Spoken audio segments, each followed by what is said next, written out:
with the cubs watching her in the background. She can definitely...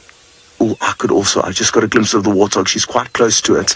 It's about 30 meters in front of her. If you just keep the camera like that, we will start getting a few glimpses of a grey blob moving through the long grass.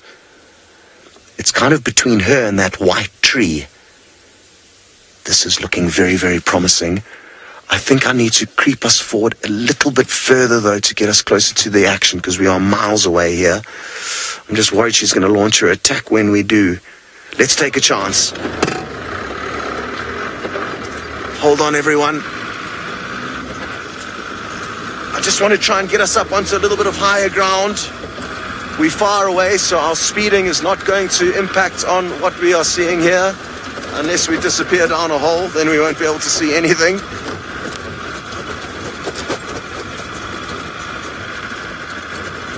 I cannot believe the warthog's changed direction in the lion's favor, and if we're lucky, we may even see these cubs chase after it.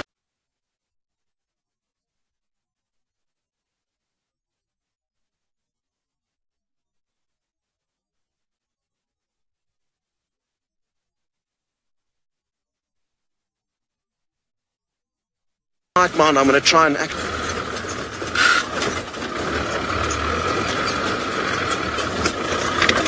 Okay. Now, where is this warthog? Oh, I can see the warthog. The warthog's about 20 meters in front of the lion. The lion's between us and the very big tree at the base of the escarpment. She's directly below that. There we go. That's a lioness. Open up a little bit, and we should be able to see the warthog. Perfect. There we go. There's the warthog. There she goes. To open up to the right. No joy. Unless, of course, it runs into the cubs, which it looks like it may do.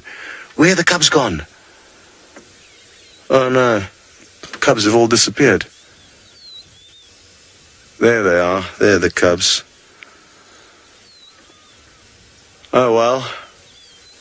Well done, warthog. You made it to live another day. And wasn't that exciting?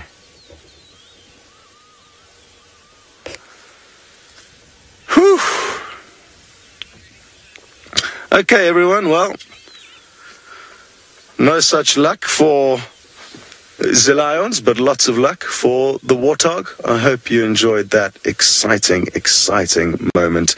And who knows, maybe this lioness will continue to hunt this morning. We'll be sure to notify you all if she does, so be sure to keep an eye on the notifications. Thank you so much for joining us. We will see you on the next Action broadcast.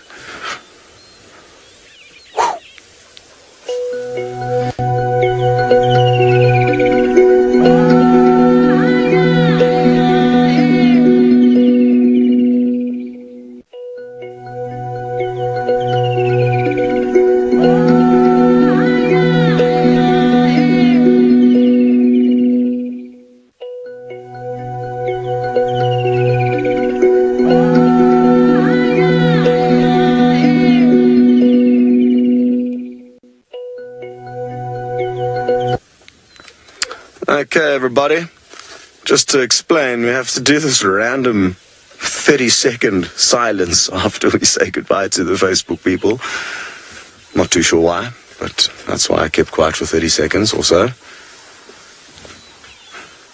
That was really interesting. I was expecting that warthog to continue down the hill and was very pleasantly surprised to see that it in fact changed direction and given this lioness a decent opportunity to try and nab it. Had the other lioness have been here, it could have been a very different state of affairs. I'm quite surprised these cubs didn't get a little bit more involved, because it seemed like a great opportunity for them to at least have a bit of an attempt. Oh, well.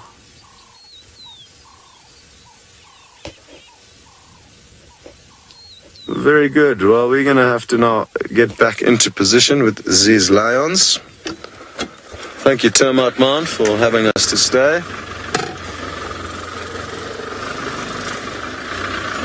All right. Well, while we get back into position, we'll be going to sending you back to Steph, who is looking at an arachnid's home.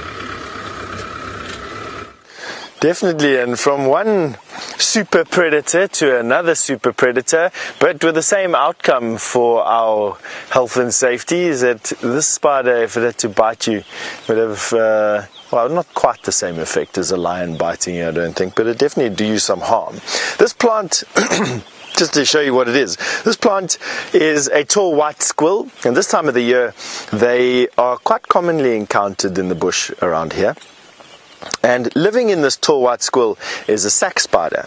Now, the sack spider's little abode, their web, for lack of a better word, is this conglomerate of silk that you're seeing just here. And it's hollow on the inside. And inside, is living the sack spider at the moment, with the entrance just to the bottom. Now, I'm going to pick up a piece of grass because this particular spider has been here for quite a while, as evidenced by the shed skin right there. You can see that there's a shed skin at the tip of my grass. Is an old skin that has been discarded as the spider has outgrown the exoskeleton and is now a shiny new spider in a new skin. And if I blow on this web, watch how aggressive these spiders are. Some spiders retreat, other spiders come rushing out, and I'm expecting this spider to come rushing out when I blow on her web. You see that? You see how she came rushing out there? That is what gives these sack spiders such a fearsome reputation. There's the sack spider there, and is retreated now back into her shelter. Now, the sack spiders are free living for the most part. This particular one has spun itself a nest here, and I don't actually know enough about sack spiders to tell you why they've gone from free roaming spiders to building a nest, other than probably a good time to set up an egg sack here. And that spider rushing out like that with that very aggressive attack is what happens when they encounter humans at night time on their roamings around bedrooms and such, is that they'll crawl onto your leg or onto your arm, they'd tickle your hair, and then you'd shake them off or you'd rub, and as you rub at it, they bite you because they're an aggressive spider. Their venom contains a very virulent cytotoxin which creates local necrosis, and that means that basically your cells dissolve and there's no transportation vessels at the bite site, and you get this soup of liquefied flesh that then is a very prime site for a bacterial or a fungal infection, and quite often secondary infection leaves quite bad scarring on people that have been bitten. And in extreme cases, in extreme envenomations, the necrosis can actually spread throughout your body and cause soft tissue damage on your kidneys and your liver, on your lungs, and cause lesions there. Isn't that amazing, eh? Let me blow the spider out here now again. Now, while we're looking at this sack spider there, she's come completely out. Becca's wanted to know what the most dangerous spider in Africa is. Becca, I don't know what the most dangerous spider in Africa is, to be honest with you, but I do know the ones in South Africa. This spider, the sack spider, forms part of 4 spiders that are considered of medical importance or have venom that can actually cause harm and even death in some cases. The sack spider, the violin spider, and the 6-eyed desert crab spider are the cytotoxic, or spiders that have cytotoxic venom. And then the neurotoxic venom is the black button spider, or the button spiders, with the black button spider having the worst neurotoxic venom. Now, tests done on animals, rats predominantly, and under lab conditions show that the cytotoxic venom of the 6-eyed desert crab spider is the most virulent cytotoxic venom in South Africa, with the neurotoxic venom of the black widow, or the black widow spider, able to kill old people, younger than 6 and older than about 70, 80 years old, and particular people that have problems with their heart.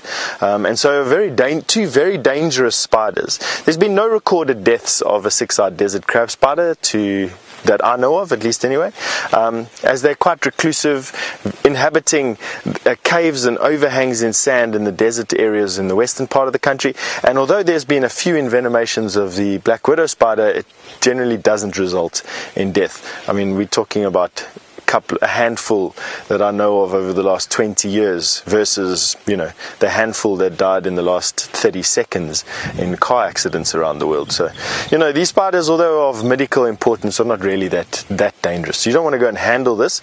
I wouldn't like one of these guys walking over my lips or anything like that. Now, Sandy, you wanted to know how common bites are from these spiders. They're very common. Oh, sorry, Nancy, excuse me, Nancy. I've got this thing that hangs halfway up my head and I can't really hear what Kirsty says. So, Nancy, you wanted to know how common bites are from these spiders. Fairly common. It's very uncommon to find a person who lives in the bush environment like we do who has not been bitten by a sac spider. I've actually been bitten by one here. That area there, that circle that I'm circling with my finger there, that is a sac spider bite. That kept me on antibiotics for 3 months and eventually required some hospitalization to get the resultant infection gone, and it's left a puckered scar with my skin very thin over this particular area. So you can see, you can't really see it now over the years. I got bitten about 6 years ago, but you can see that the bite site was this big and actually stopped me from walking on my leg for about 3 weeks. And it's uncommon to find people who have been working in the bush, especially for as long as what I have, without a bite of these. So while quite sore, and you know, they can have some nasty, you can get some nasty infections from them, it's very uncommon to find deaths resulting from these particular spiders. But anyway, nonetheless, one of the lions of the insect world. Alright, now my friend Tristan, he is still in his post-birthday bliss and is tracking some leopard around here. I don't know exactly where he is, but he's around where we are somewhere. We're going to go and catch up with him and see what he's been doing. Well, I was tracking leopards, but I've lost Hosana's tracks, so I went and checked twin dams, which led me on to the tracks of 3 of the Birmingham boys, which unfortunately all 3 of them went into Torchwood and have met up with one of the others, so all 4 of them are together on Torchwood and a little bit east of our boundary, unfortunately, so that's not ideal. But now I'm back on the kind of Hosana mission. I've just kind of come back from cheetah cut line and moved back in this area, and unfortunately, you know, when you track male lions, it sometimes does take you quite far, and I was hoping that we'd find at least one of the 4 of them, but the fact that all 3 joined up together and then crossed out is not ideal.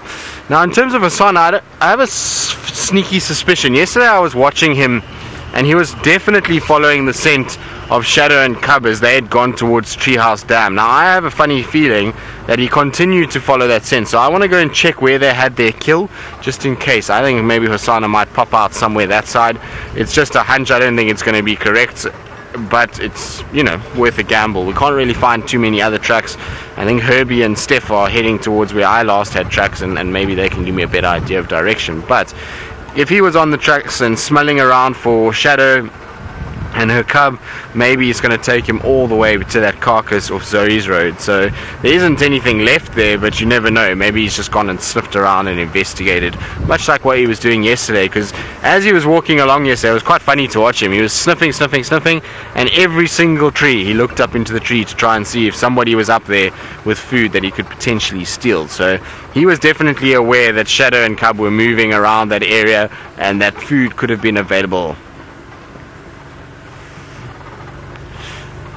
Lisa, so the thing about the difference between scent marking and urinating, if he was to urinate, all he would have done is he would have gone to an area, he would have squatted, and he would have urinated like a female cat does sometimes, or even a male cat in terms of when they're younger. So they literally just go and squat anywhere on the grass, and off roads, anywhere in the bush, doesn't really matter.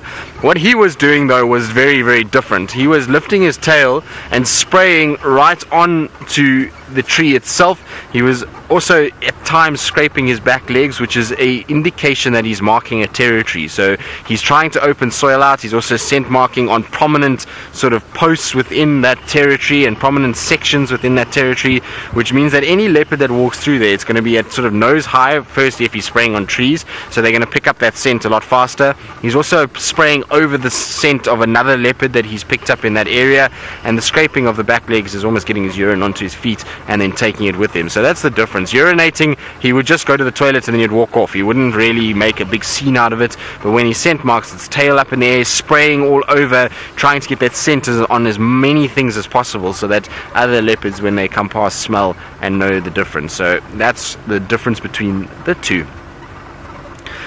Right, I see how this is. I believe that Taylor Tardy McCurdy has decided that it is time to join us this morning and time to do a bit of a safari, which is very nice of her, but let's see what she's got to say and what she's been up to the last couple days. Curdy through Tristan, but I don't expect anything less. Tristina. Now, good morning again, everybody. Sorry for my tardiness, as Tristan has kindly pointed out. My name is Taylor, and on camera with me today is Manu. And the reason why we're a little bit on the late side is we just had some trouble getting through Musiara Gate, but we're here, we're in the marsh now. I've never driven in the marsh, and it's unbelievable. It is so beautiful. I think it could be my new favorite area. That, and because I can slip and slide on the roads because everything is very wet. So it's quite spectacular. I'm just going to stop. Actually, stay with me for a little. I'm trying to find a nice spot, because it's so dramatic with the marsh sort of surrounding and hugging along the Mara River, and then these amazing forests, which I'm going to show you now because there's some impala. We can look at the impala in the forests. It's so beautiful. This is where I want to come walking. I've decided. Somehow, I don't know how I'm going to get it right. We have to do some wheeling and dealing, but it needs to happen. It is incredible.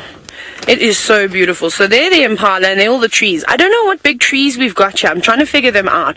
To me, they actually look like the crocodile bark. I was telling you about it, the Diospyros quilonensis. So it's in the same family as the jackalberries, but I can't remember ever seeing the fruit on these big trees, but the bark looks very similar and the leaf shape.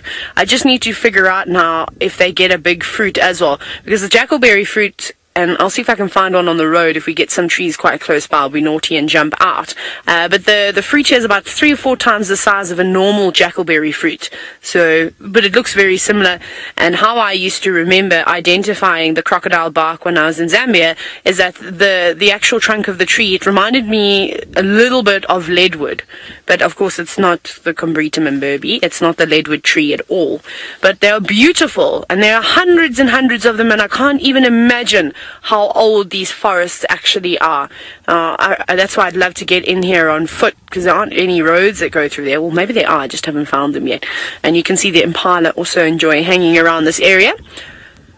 Be a good spot. Get out of the rain in there. Also nice leaves to feed on.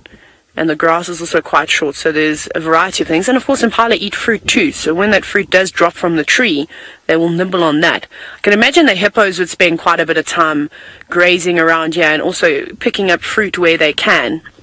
And porcupine and monkeys and lots of different types of birds. I actually think when we first arrived at the marsh, I thought I could hear some Ross's turacos, so I'll keep an eye out for them. I would imagine that this would be a spectacular type of habitat. But if you have just joined us and this is your first time watching Safari Live, welcome. Hashtag Safari Live on Twitter to chat to us, or on the YouTube chat. And Sammy Jane, you've just mentioned that you think that this would be a great picnic spot. It would. It is so stunning. So what we might do is I'll try and find you some really pretty scenic places. There's some areas in the marsh where the water is actually filled up quite a bit, and it's like these little mini oases? It's too early. It's stunning though, so I'm looking forward to exploring this area. Now, apparently, I have not seen them. I've just seen the footage of Brent's, some of his favorite lions up here. The Bilashaka males, that's who I'm going to be looking for this morning. And maybe any leopards, because I'd imagine that there'd be lots of leopards inhabiting this particular area. But let's keep going. Let's keep bumbling around and see what else we're going to find. I haven't seen any signs just yet of any big cats, but that's not to say that they're not here. They could just be hiding. Right, and speaking of cats, Scott's already found them this morning, and I believe they were stalking, which is quite exciting. Hopefully they'll get up and they'll try again a bit later. Off you go, back to Scott.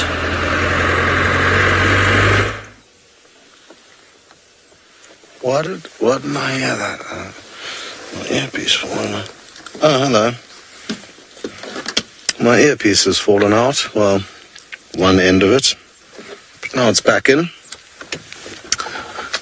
So it seems like this lady is still catching her breath after attempting to catch a Wastenschwein without much joy. And she's not in the friendliest of moods. The cubs came up to her to try and give her some reassurance and tell her everything's going to be okay, and she just snarled at them. And who knows what their next move will be. Are they going to continue to search for the missing lioness and the one missing sub-adults? Or are they just going to bunker down here? Only time will tell. Thankfully, there's another cub that's making its way up onto the termite mound. Let's see if it doesn't try and greet the lioness and see what her response is to it. Here it goes.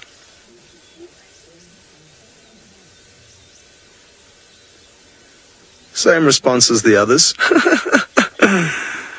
Not too interested in playing with the kids.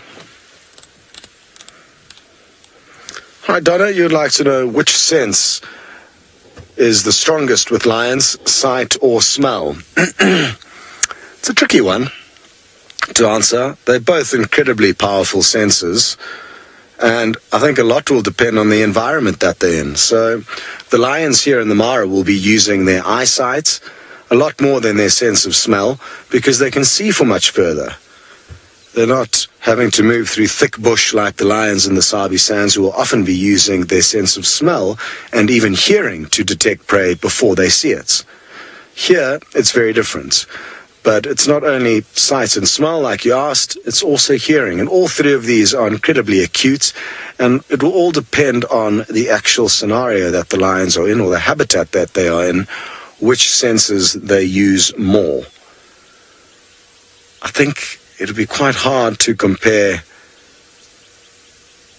exactly and definitively which is better, sight or smell,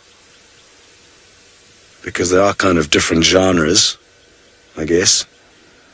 It would be trying to compare who is the best guitarist versus who is the best drummer in a band. There are two different roles and difficult to measure against one another.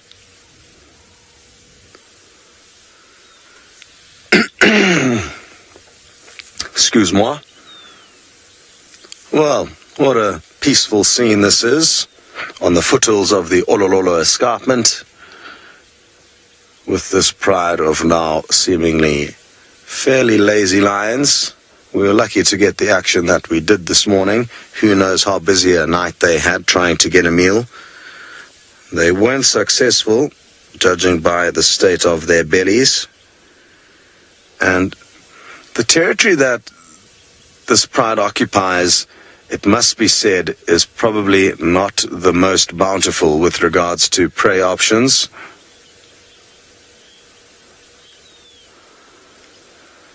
Hi, Philip. You ask a very good question. How do you decide when it is time to abandon sleeping lions? It's always a tricky one. I mean, we never know if another warthog's not going to pop up onto the scene, even though it doesn't look promising at the moment. Some prey could pop up and provide us with some wonderful entertainment. But because we are in an area, like I was just saying, that is fairly barren of prey at the moment, I'm guessing we may actually head off now and see what else we can find. It's always a tricky one, because you could drive for the rest of the drive without finding anything, but the amount of time that I have spent with sleeping lions in my life has got to a point where I'm getting a little bit over it. So my patience is not really that good when it comes to waiting with sleeping lions, unless there are, of course, good prospects around. It's also tricky because we want to show you guys a good time. We're not here making a wildlife documentary, which would mean it would make sense for us to invest countless hours with lions waiting for something to happen. If we were to do that with you, it would become a little bit boring. So, tricky one. I may give it another 5 minutes here. Thankfully, Taylor's just found some other lions, so why don't you go and see what they're up to while we decide what to do next.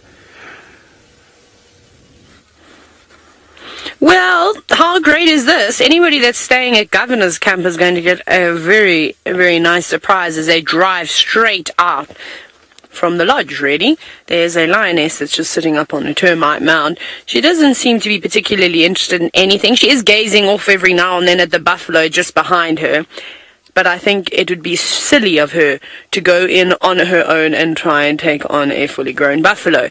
We know what normally happens when the prides lions try to take on buffalo. They get chased away, so I think one girl is not going to be too much of a threat to that particular herd. And looks like all Duggar boys too, all the big bulls.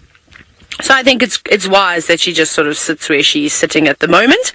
I'm not sure which girl she is, but we're right outside the Governor's main camp. So if that helps, and you do know, maybe Brent has seen her before, Scott's come around here, or Jamie even, like I said, I've never driven in this area before. You can let us know. You can hashtag Safari Live or let us know on the YouTube chat. But there doesn't seem to be any other lions around at the moment. I would assume it's nice and open. If there were others, we would see them. But we've been seeing quite a few lionesses just by themselves, all on their own. But there's lots of food around for her. Just as I'm scanning about, there's warthogs, there's Thompson's gazelles, they're everywhere. Now, Jenny Animation, you were wondering if a lion pride would ever hunt smaller prey just for herself, or if this lioness, sorry, I think I misheard that.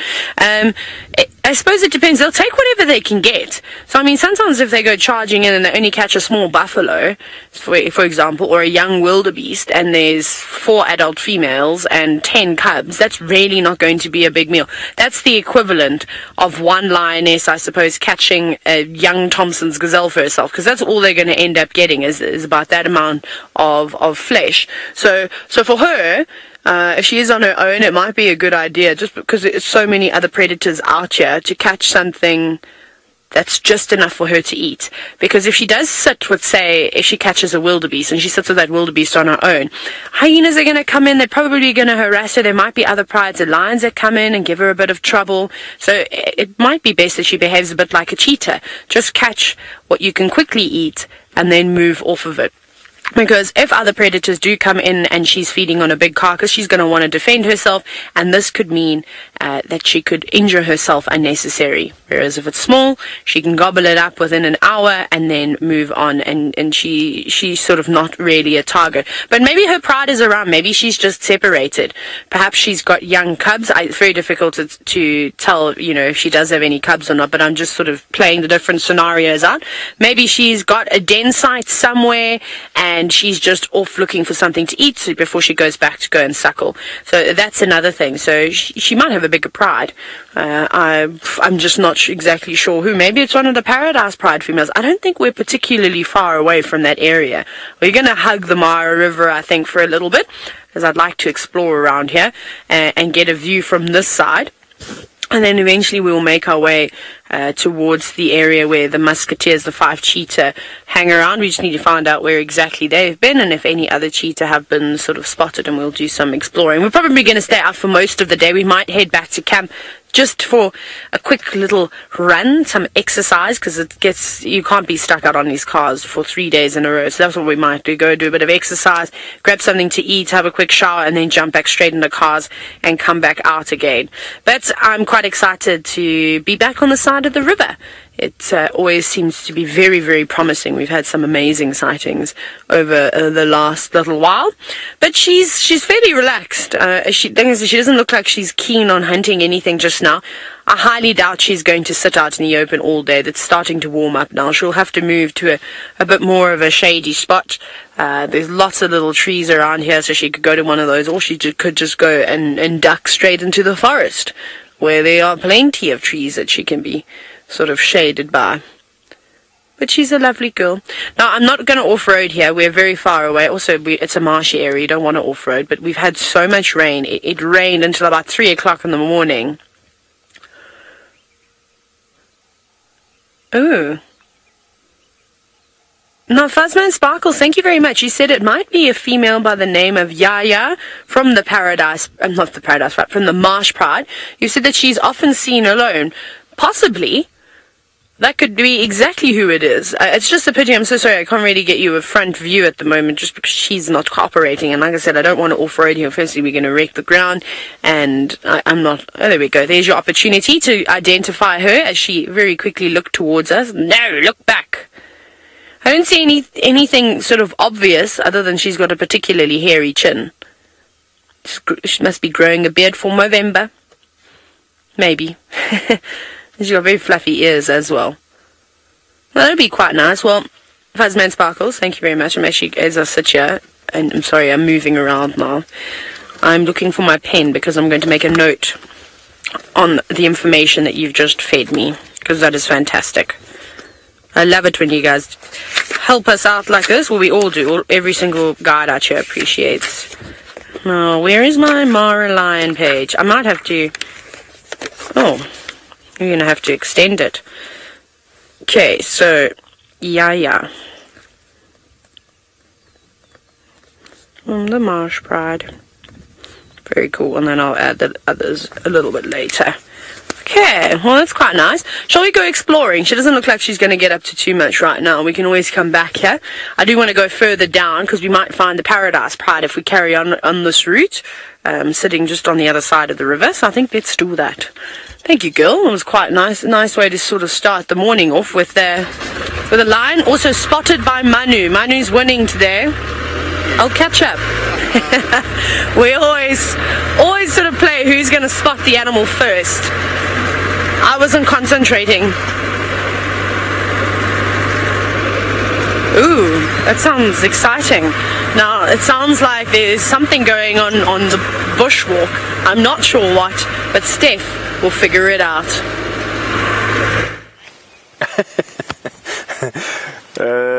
I think you'll get what I think Taylor was getting at when I tell you what the question is here. We've come to the base of this marula tree, and it is obviously quite a healthy marula tree, and I would imagine so because it's growing on this termite mound. And termite mounds are what we call nutrient hotspots. They're warm, there's a lot of water relatively speaking, and the termites turn up the soil so it's well aerated, and there's a lot of fungus and fertilizer that is in a termite mound. And as a consequence, the marula trees quite often, or trees that grow on termite mounds, are quite often very healthy. And one of the results of that is the fact that they bear a large fruit load, and this tree is no exception. I'll show you there against the sky. You can see that the new marulas are starting to grow on the end of the branches, and in around about February, probably a little bit sooner judging from this particular tree, the fruit will be ripe, and you can see here that the load of this particular tree is going to be high. In some instances, 500 kilograms of fruit per tree is not uncommon, and it's actually 500 kilograms per some units. I can't remember exactly what it is now. It was a whole year ago when I was learning these facts. But anyway, at the 500 kilograms per unit, whatever that is, the tree is producing a lot of fruit. Now, marula fruits are not only delicious for us, but they're also delicious for other animals. In particular, squirrels will larder large quantities of marula fruit, and they do it not because of the fruit, but because of the seeds. Now, I know that this is a squirrel's larder because squirrels, the marula seed is, the marula nut is this, the marula seed is those inside there. It has a little cap on the top, and the squirrel frees the seed by chewing off the cap and then biting through the bottom of the seed there, and that then loosens the seed, and the squirrel then takes the seed out and discards the nut and eats the seed then, which is very high in a lot of different oils and proteins and a lot of different kinds of minerals, and then discards the nuts. And around the tree you'll find a massive amount of these discarded nuts. Now I know that this is a squirrel, and not only because when I pick it up I can confirm with that double hole in it, but also the fact that there is just so many of them lying around here. Now the question that I think Taylor's laughing at is, I wanted to know, where is this squirrel keeping its nuts? And the reason for that is because this tree is not hollow in any way, and so the larder of this particular squirrel is not in this tree, which means that the squirrel was keeping its store of nuts somewhere in the local vicinity. Now we do see squirrels running in summer. You might catch a glimpse of a squirrel on camera this coming season running across a road or running across a pathway in front of a vehicle with a big marula nut in its mouth, and then coming up to the tree and then eating it on one of these branches and then discarding it. But I want to know where it's getting its food store from. As you can see, there's nothing here that basically looks like a larder for a squirrel. Now Becca, you wanted to know what the most common fruit tree is in South Africa. In this particular area it is absolutely the marula. They discard an enormous amount of fruit per year, and you'll start seeing all the guides, including myself, enjoying the bounty that is the marulas, and in marula season from about February onwards. I suppose the next most common tree that produces a fruit, and we're talking about indigenous wild trees, not cultivated agricultural trees, is probably, wow, genre, I would say a baobab, but it's not such a common tree in South Africa, but very important in the rest of Africa. The baobab tree. What else? Oh, my mind's gone blank. Let's just stick with marula for now, while my empty head decides to fill with a vague thought from time to time. Now, I still don't know where the squirrel is keeping its store. They sometimes will keep them underground, but that is dangerous. I would say that there's every chance that this squirrel's nut store is actually inside this termite mound.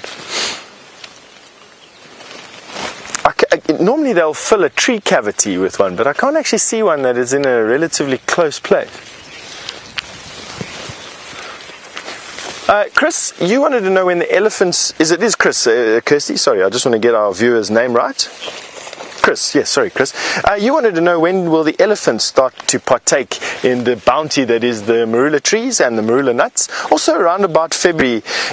These elephants are very clever. The marula trees themselves will start to ripen their fruit across a range. And you'll get some trees that ripen early and some trees that ripen a little bit later. And the elephants, especially the older elephants in this area, know which trees to go and visit, that A, ripen first, and B, have the sweetest fruit, because they don't all taste the same. Some marulas are quite sour, some marulas are very overly sweet. Some marulas produce a small seed with a massive fruit, others are a big seed with a small fruit. They're very variable, highly variable in the fruit that they produce, and individual elephants will have favorite trees, favorite groves. They'll have, they definitely will have a preference to favorite spots. This particular marula grove, and it stretches quite far. If we come and stand over here, I'm sure I'll be able to show you. This is about the northernmost part, well, let's say the upslope most part. So from this particular tree, it stretches downhill, and you can see the grove itself is this tree here, those trees out there in the background, and then going down the hill here, you'll notice that the marula trees stretch off in this area, ending in 3 or 4 trees just at the bottom of this hill. This is the Philemon's Katlan, and these trees produce the most fruit that I've seen and have the sweetest tasting fruit as well. And this particular grove or forest of marulas absolutely is a favorite. Now, Noel, you'd like to know if marula fruit smells? That's an interesting question. Yes, it does have a particular smell. It's a weird smell. There's nothing quite like it. It's like a guava-y apple smell, if I were to tell you what it smells like. It changes smell as well. As it lies on the ground, it changes smell but when you just pick it and you rub the skin, I'm trying to in my mind sort of picture, it's got this yellowy skin that you can rub clean, and when you smell it and when you taste it, it's got like a guava smell, if that makes any sense. So quite a thick smell. It's a smell that fills your nasal cavity. It's a very pleasant smell. I quite enjoy it. Definitely, if you can get your hands on some marulas, and they pick them here and then they sell them all over the country. They sell them all over the world. In actual fact, if you can find yourself a marula fruit in one of your exotic food markets, absolutely buy them and have a taste. They are best served chilled. They put them in your fridge for a bit, and yeah, obviously with the sun going down, makes for a nice snack at sunset. Now, my friend Tristan is bumbling around this particular place, and I'm sure he'd like to tell you what he thinks of marula fruit as well. So we're going to send you over to him and catch up with you in a little bit. Well, Steph, I actually quite like marula fruits. Not too many of them. I'm not like Jandre that will just eat the entire marula fruit sort of load in one afternoon, but I do enjoy one every now and then, and I find that I don't particularly enjoy them if they're hot. So in the mornings when it's still cooler, then they're quite tasty, but once they get hot, for me, they just become not very good at all. It almost becomes a bit syrupy and kind of fermented, and I don't like that at all. But if you put them in the fridge, then they certainly are quite tasty. Now, interestingly enough, we have tracks for Shadow and the Cub that was behind me on that access. Hosanna's tracks are going straight to where that kill was, and so I'm just having a little look around to see if maybe Hosanna for some reason is tracking down Shadow and Cub. I'm going to check all these areas and try and see where I can find the tracks. The last track I had was on vertical access, looked like going towards the power lines area, so I'm just trying to loop our way around. But what we do have in this area is something that tends to indicate that there's very little leopard activity right here, and that is because everybody is actually lying down at the moment. Now, I do apologize about the bar that is in the way. This bar is for the roof, and so Sens, maybe let me just go forward a bit for you, because the wildebeest are the ones that I wanted you to look at, and I think those are going to be easier if I go forward. I didn't think this through very well. Sorry, Senzo, my fault. So this is what happens when we have the roof. I forget that we have it, and then we get these situations. So I just want to pull off the road in case any traffic comes past, because it is a busy road. But there you can see a couple of the wildebeest just lying down, and as soon as you see any sort of prey animal like this, impalas, wildebeest, where they're lying like this, you know that a predator has not moved through here any time in the last little bit. So she must have cut off and gone southwards. There's definitely no tracks crossing vertical access to the north, and so I think she's gone towards the power line side. And her and the cub were together, and the tracks are pretty fresh. They're on top of most of the vehicle tracks. There is one or two that have gone over it, but for the most part those tracks look really good. So hopefully she will be here somewhere. Like I say, Hosanna's tracks are also heading in this general direction, and so maybe the three of them are together. That would be quite an interesting one, and I'd love to see Shadow's reaction to the little cub and Hosanna being together at the same time. Right, I think while our wildebeest sleep, we're going to carry on going round and just checking if there isn't something crossing out, because I don't want to really spend too long kind of checking the area if something's already crossed the power lines and gone to the west into Arethusa, which is very real possibility as we head around this corner.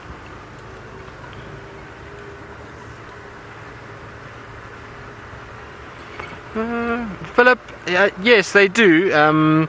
I find with Shadow she prefers much smaller trees, often in bush willows, cassias, those kind of things. I mean, she will use marulas, but I find her trees tend to be a lot smaller.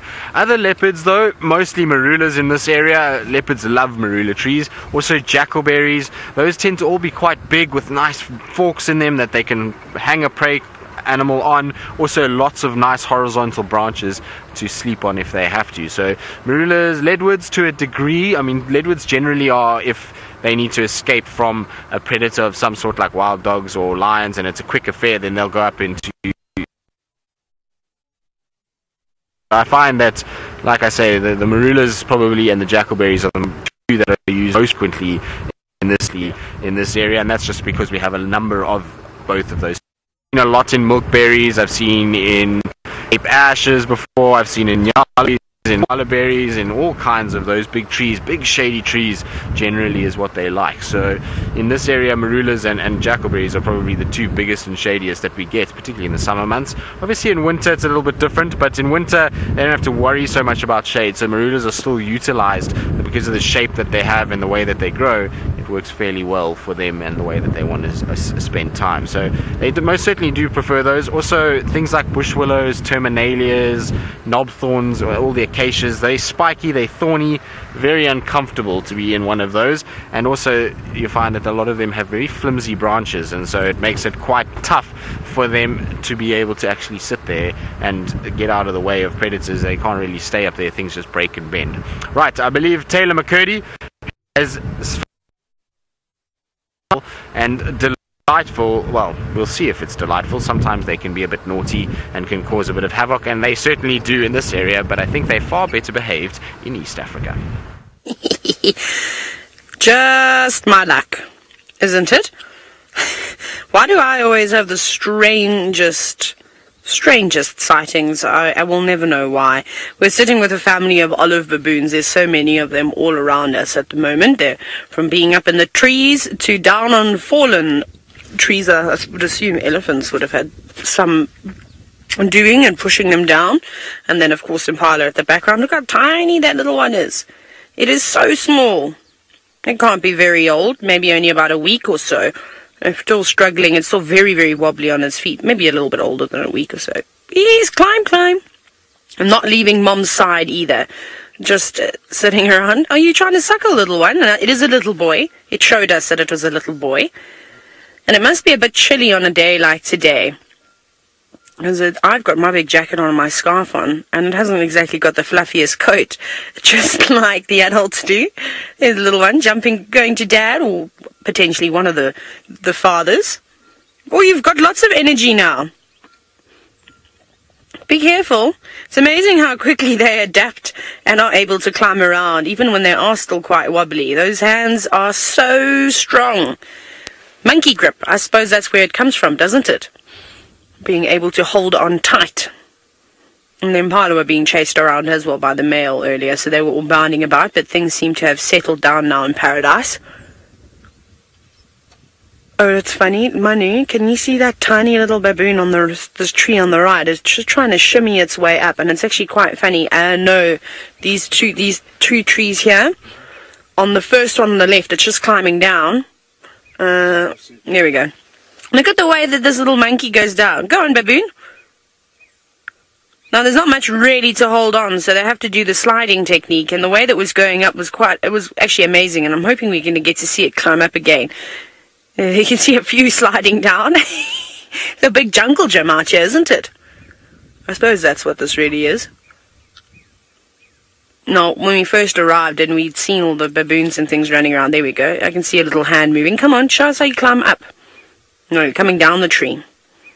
Must be because everyone else is also coming down the tree. And off you go. Much older than the first baboon we saw. I thought there was a leopard chasing these guys around.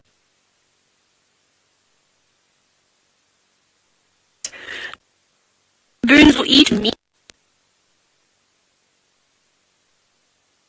A variety from insects to fruit being their main, well, their preferred parts of their diet. They will eat green grass shoots, they will eat leaves, they will also eat flowers, so they eat a lot of different things. And yes, they do eat meat.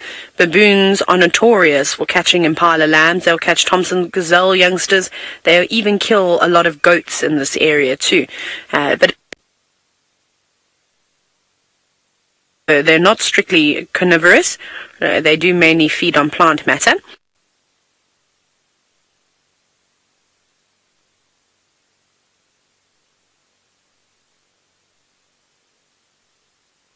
Tree here. I think there is some fruit, and yeah, that one to the right.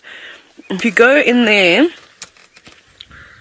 on some of those branches a little bit further up, there we go, top right. Oh, there we go, there's all the fruit. Sorry everybody, I believe the gremlins are Maybe you can... So you can see, this is the fruit I'm talking about. It's much larger than the jackalberry fruit. I think it is the crocodile bark. I don't know.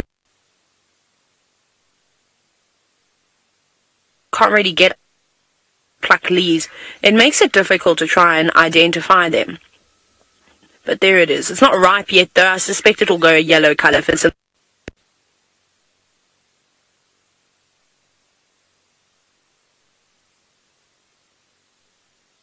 knowing baboons, they will be trying to eat some of it. I don't think it will be particularly nice. It'll be quite bitter though.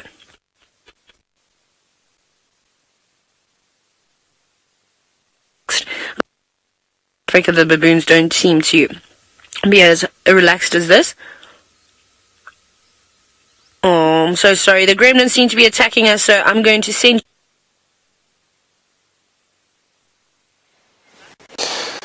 Now, you know, from time to time bringing you a live show from the middle of the African bush, you know, as remote a place as what we do, does come with its fair share of problems. And, you know, you arriving at the back of my bald head is one of those things, unannounced. Arriving announced at the back of my bald head is one of those things. So please just excuse us for that every now and again. It does happen, like I say, you know, an errant tree, bush, mountain, rock, you know, stray lion or elephant gets in the way of a signal, and then all of a sudden we don't have it anymore.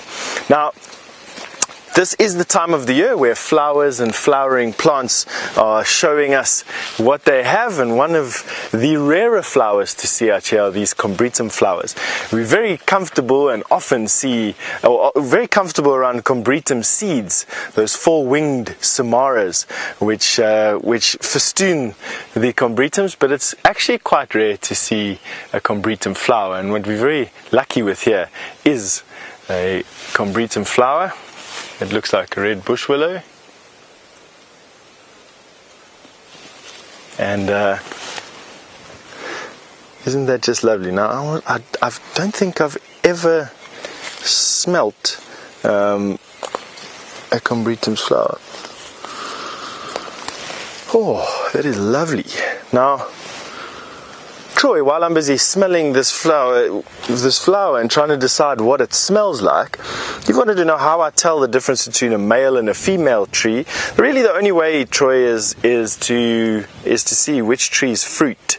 And I'm not a full believer in this particular theory. I have yet to substantiate my you know, what I'm going to say here. So I'm going to say what's commonly believed, that you get male and female trees, and the female trees have fruit and the male trees do not. However, I cannot find any fact to back that, and my scientific brain wants to tell me that trees can be both male and female, and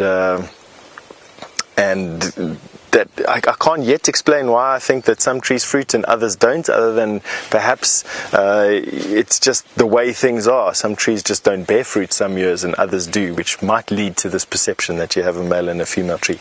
So there's the folklore, there's the what I believe to be the science around it, at least anyway. You can take from it what you will, and you know, feel free if you find anything to substantiate any of those claims to send it on, and I'll share it with everybody else watching today as well. So, oh, that is a lovely smell. It's very subtle. It's got the first smash in your nose that you get is orange blossom, followed by a jasmine. Like the end note is jasmine.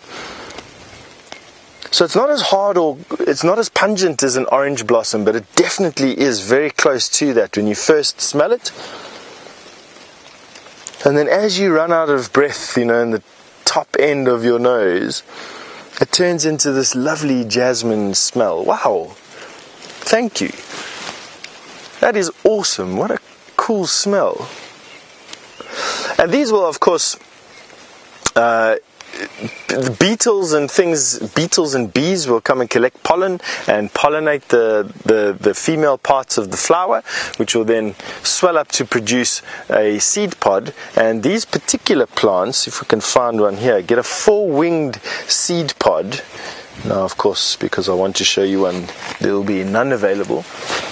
And see if there's any old ones on the tree itself, which is better to have a look at. No. There's one old one there. Anyway, they get a four-winged pod, and the dispersal mechanism for this particular four-winged seed pod is through wind and water. And so it's like a paddle wheel on a paddle boat. They'll fall onto the ground and be shaken off by wind and fall down, and then wind and water will roll them away and hopefully into a depression, and that'll be conducive to this particular seed being buried by some light sand and then putting down some roots. And the combretums out here, this is a combretum woodland, and the combretums out here are many, and as you can see, the majority of the trees that you're looking at, with the exception of the large trees in this particular area, are all combretums for the most part. Lovely, hey? This perfume was really a delight. Terry, talking about the ages of trees, and obviously, Perry, sorry. Talking about the ages of trees, you probably were wondering when we were speaking about how the Tamboti tree, that massive tree that we were with a little bit earlier, could be as old as what it is, and how do we know how old these trees are? There's only really two ways that you can tell how old a tree is. You have to cut it down, and you have to cut it perpendicular to how it grows, so across its trunk, and there will be growth rings on the inside of the tree. Now the tree will grow fast in summer, which makes the wide broad band of similar colored wood, and then it'll grow much slower in the winter, and it'll leave this ring over their winter growth, and then followed by a wide band and a small band and a wide band. It's called a growth ring, and you can count the rings. Obviously each series of a darker band with a broader, lighter colored band is 1 year, and so you can count that and you can figure out how old the tree is, or you can carbon date it. For those very old trees, samples are quite often taken and then carbon dated. The oldest tree in this particular area is a baobab tree that is almost 2,000 years old, just outside Hoedspruit. That's the oldest tree that I know of in this particular area. That has been carbon dated. I can't remember the exact age of that particular tree, but it's up and around the 2,000 years old, which is absolutely amazing. And I'm convinced that there's probably very many trees of that age out here.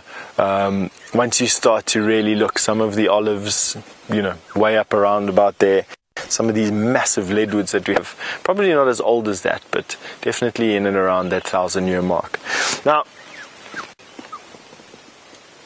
there was a caterpillar here which has now disappeared, and because it has disappeared, why don't we send you over to Scott, who is just cruising around that beautiful Mara.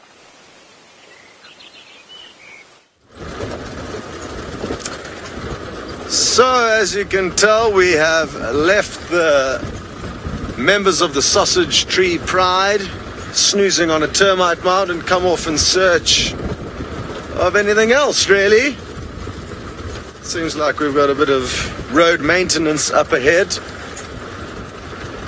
which is wonderful, because the smoother the roads are, the easier it is to take you guys around here. So very happy to see that the guys are doing some work on the roads. How are we going to get around? I think we shall go up here. It's best to engage low range when off-roading. So I'm now in the low range.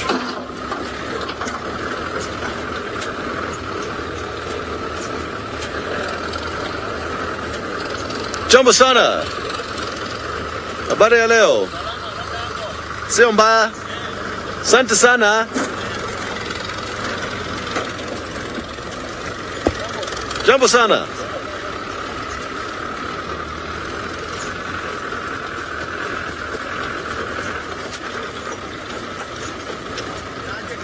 Poa kabisa. Habari ya kazi. Haya. Kenyans are very friendly people. One of definitely the friendliest nations I've ever met. I guess it's a big reason why I've ended up spending so much time here. It's not only because of the wonderful wilderness areas that you can find in this wonderful country, but also the people.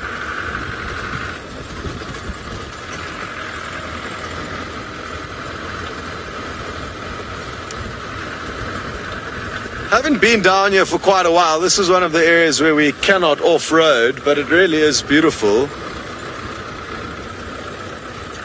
There's a ginormous buffalo bull. He's got huge horns. Hello, Sarah. You would like to know what I miss about driving around Djuma, and it's the leopards, without a doubt. That is the one thing that I miss the most, probably, I guess, about Djuma.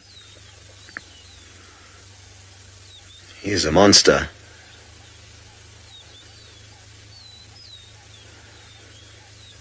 But not interested in showing himself to us. Don't be embarrassed. So yeah, I guess leopards. I mean, I've only had a few very brief sightings of leopards since I've been in the Mara. So yeah, I've definitely been missing them.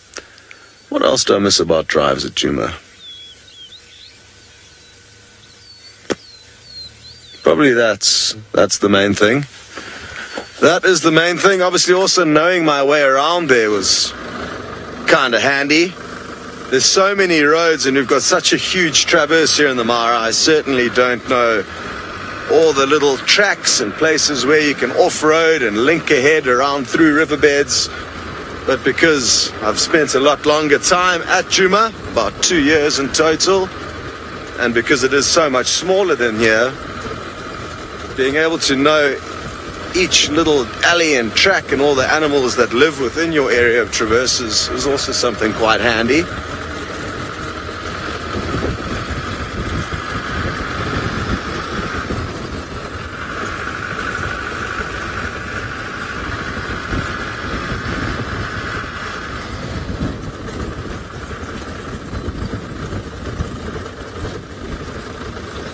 Hello, Octogirly.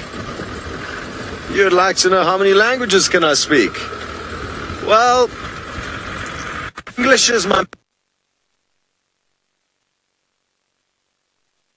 Afrikaans, Dutch at school, so I can speak it, you know, I can speak the very, very basic parts of it, but it's actually embarrassing when Afrikaans people talk to me. I tend to just reply in English, otherwise you give them the wrong idea and then the conversation continues in Afrikaans and then it's not pretty. And then while I was in the Sabi sands where I actually started guiding, my tracker couldn't speak very good English, really, any English at all. So that helped me really to learn Shangaan or Tsonga while I was there. Not nearly as well as James can speak it, but I could speak better than your average guide. And then when I came up to Kenya in 2012, that's when I started learning Kiswahili. And by the time I left here, I was pretty decent. Local Kenyans kind of thought I was born in Kenya from the way I spoke. And then when I went back when I joined Safari Live, I almost purposefully didn't brush up on my Shangaan or Tsonga because I knew I was going to be coming back to Kenya. Back then, the plans were that we were going to be in Kenya in May in 2015. So I was planning for that, and I didn't want to confuse my already muddled up filing cabinets with Swahili and Shangaan. So I ended up staying for 2 years with not really speaking much Shangaan and keeping my Swahili untampered. So when I got back here last year, it was fairly easy to brush up on the Swahili. Essentially, I would say I can speak 2 languages, 2.5. English, Swahili, and a bit of Afrikaans. Very basic Zulu, very basic Shangaan, but not well enough to claim that I can speak it. So just the 3 languages, 2.5 languages. It's been hugely beneficial being able to speak Swahili. Just arriving here 2 weeks before the first TV shows, there was enough pressure for me to get back into the Safari Live swing of things, and by being able to speak Swahili, it definitely assisted a lot in coming back and rejoining the crew here. Most marvelous. We will be sending you across to Taylor McCurdy now to see what she's getting up to. rumbling. We're now driving through a massive herd of buffalo. That's what we're doing. Hello buffalo, good morning, grumpy animals. And then, I don't really know what we're going to do. We're going to have a look at the buffalo though. We're looking for lions or leopard or cheetah or mating animals. That's also going to be our goal. For the next 3 days, Manu and I are going to see how many animals we can get, well, copulating. How exciting is that going to be? So we're going to start a new list. We had baboons already, very briefly, and then we'll see what else we can get along the way. Who knows, maybe another spectacular rodent sighting. But you can see the buffalo are not happy by us being around. They're staring at us now. Yes, girl. What would you like to say? I'd love to know what a buffalo would say to a person. Now, Becca, you're wondering how much does a buffalo's horns weigh? I'm not exactly sure. I think it'll be different to every buffalo. Obviously, females' horns are much smaller than the males. They lack the big boss. And then the weight between the buffalo bull's horns will depend from individual to individual. Some have got spectacularly large horns. So it's a tough one. I would say anywhere between 5 and about 12 kilograms, somewhere around there, depending on the individual. They are quite heavy. If any of you have ever picked them up before, it's not exactly the lightest thing. And then with their skull, it'll probably be a little bit heavier than that as well. But we're coming to an open area again, which would be quite nice. So what we're going to do is we're going to just drive slowly through here. I have a good feeling.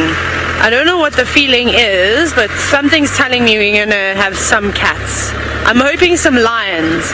That would be quite nice. Which would be cool, and I think if we go a little bit further along here, we're going to get lucky. I'm hoping to see the paradise pride on this side. That's going to be my goal for the morning. So we're going to go back across to Scott now. It seems he's got not just one animal, but 2 of the big 5 in one sighting. We sure do. Go to the elephants on the front. There we go. As you can see behind those Ellies are some sleeping male lions. It looks like the Triangle Boys, they like to hang out in this area. They're the dominant coalition, and clearly they are not too fussed by the fact that there's a herd of elephants walking past them. I did see another lion earlier. I think that was the one Jahawi was hoping on getting you some visuals of. He was moving. Yet I can't see him now. Let's try and reposition again quickly. Because I'm hoping these lions are going to pick their head up at some point. And we'll get some awesome 2 shots.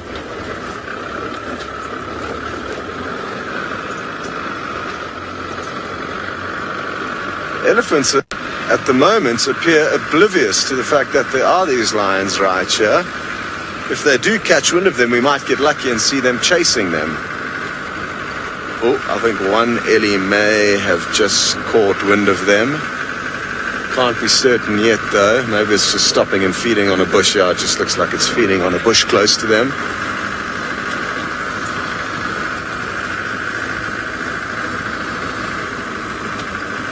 Come on, lions. Please just pick your heads up for us.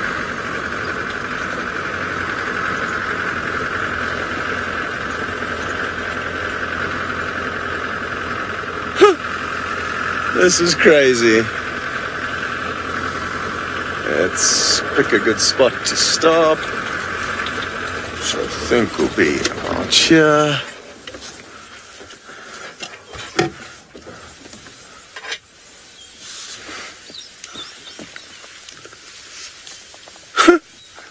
What a crazy scene. Well, it looks like the lions have had a good meal. I wonder what they snacked on. You can see their bellies are quite rounded. And that's probably a contributing factor to the fact that it looks like they're half dead.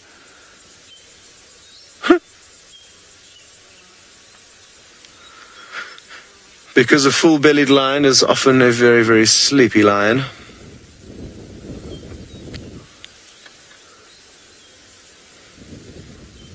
Now the wind is blowing from right to left, and I'm guessing that's why these elephants may not have even noticed these lions. Elephants' eyesight is not the greatest. It's not terrible, but they could just think they're piles of earth.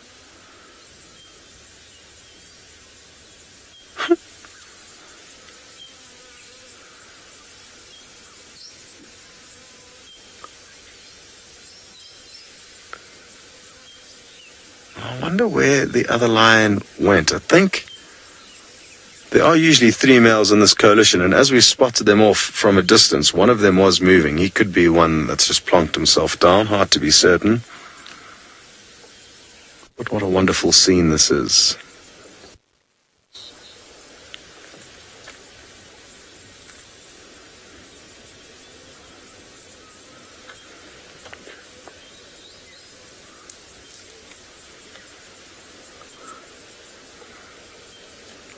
Definitely noticed an increase in elephant numbers in this area of the reserve over the last few weeks. There's always been a few ellies around, but at the moment there just seems to be quite a lot more than we're used to seeing, which is obviously a very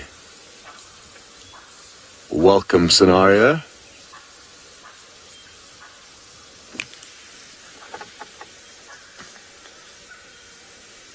You can hear a kind of barking noise, possibly. Those are some baboons. Hello, seems like you may have something wrong with your eyes. She's got quite a lot of sleep in her eyes, this lady. Wonderful. Snacking on some shrubs as they go. And the lions are still not providing us with much of a view. They're very, very impressive males when they do have their heads up.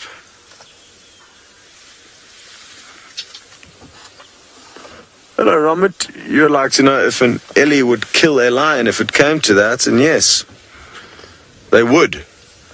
I can't think of seeing any footage of elephants killing lions. I'm guessing they could kill cubs, though. If they come across some lion cubs and pick up that scent, they could well just squash them. But usually they chase the lions, and the lions can, more often than not, escape them.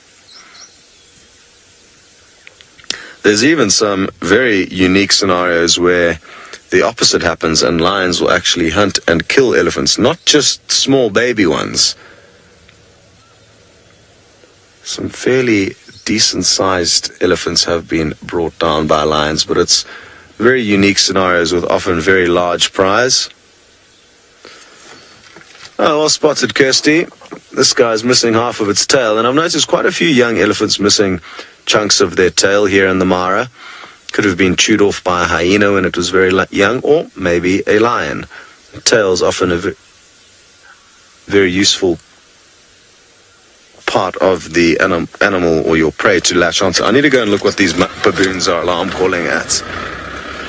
Doesn't sound very intent, but there could be a Panthera pardus nearby, and that would be very nice to see. It's not a full-blown alarm call, but there's something that's working up these baboons. Maybe it's an intra-troop dispute. Maybe somebody's trying to steal somebody else's girlfriend. Here are the baboons here. What? You know what? They're probably just shouting at the lions. Let's have a look and try and work out what exactly is going on. There's the individual.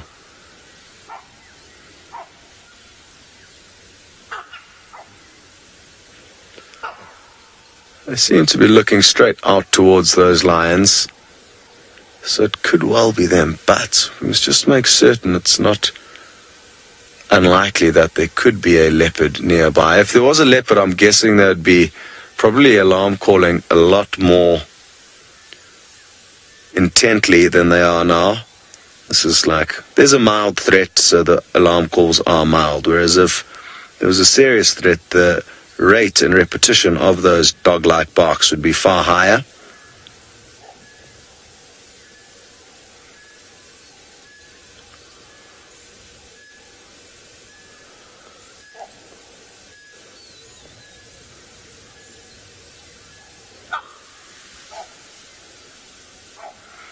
This one appears to be snacking on the fruits of a jackalberry tree or an ebony tree. You get these same trees down in Djuma.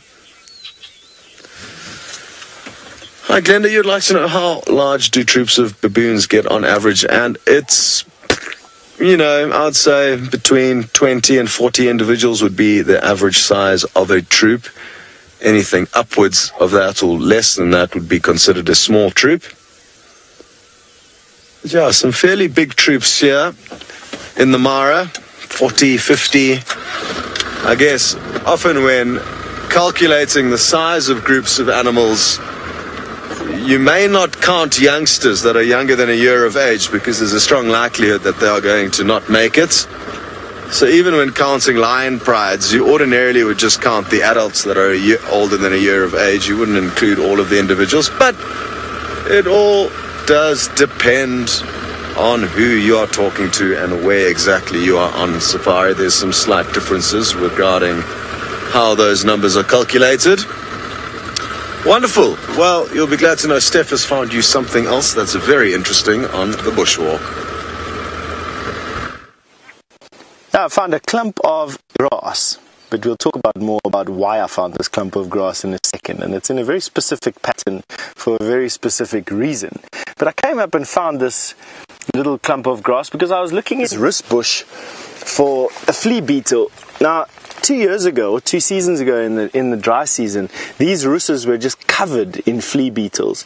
And you'd be hard pressed to find one now, and last year in actual fact. They just seem to be a rare thing. Now, that is very common out here for one particular group of insects to have a specific set of circumstances that really just benefits them above all other insects. And every single year that I've spent in the bush in the summer, one or another group of insects has been benefited by the environmental conditions to the exclusion not of all else, but to, you know, significant numbers. And in this particular year, which is 2 summers ago, beetles were just on these roots bushes, 50, 60, 70 beetles per bush, and you could go up to anyone.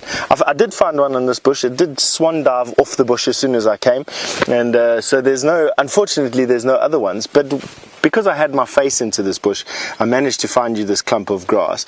And this is very specifically arranged in this circular fashion because it's the home of a worm called a bagworm.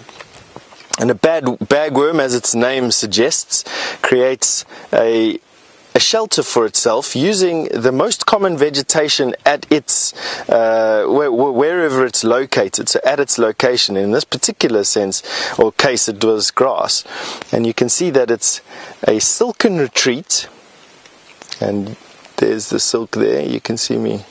Let me pull it apart. The bagworm has vacated this, so I can do this. You can see the silk there. It's a very dense silk that it then sticks and cuts the grass at various lengths, creating this very, very camouflaged shelter. Now, the female stays in her bag all her life. The male will leave the bag from time to time as soon as he's an adult. The female will then drag herself along, so she comes out of the entrance here and she will drag her bag along from point A to point B and feed on vegetation. 2 decades now, I haven't seen a bagworm infestation, but I'm looking forward to and seeing exactly how imaginative these worms can get when they're designing their shelters, because you find them of all different sticks, thorns, grass, leaves. You know, the amount of different bags a bagworm can produce, or bagworms can produce anyway, is actually quite astounding. And yeah, we're heading off in this direction. There's Herbie, who, as you know, looks after the security for the walking group, which is comprised of myself and Jandra, in this particular case, a cameraman, and Herbie, he looks after the security of the group. Herbie believes that Shadow's cub is in this series of drainage lines that we are walking in now. We've walked a big circle in following the banks of this particular drainage line, which is like a creek for lack of a better description.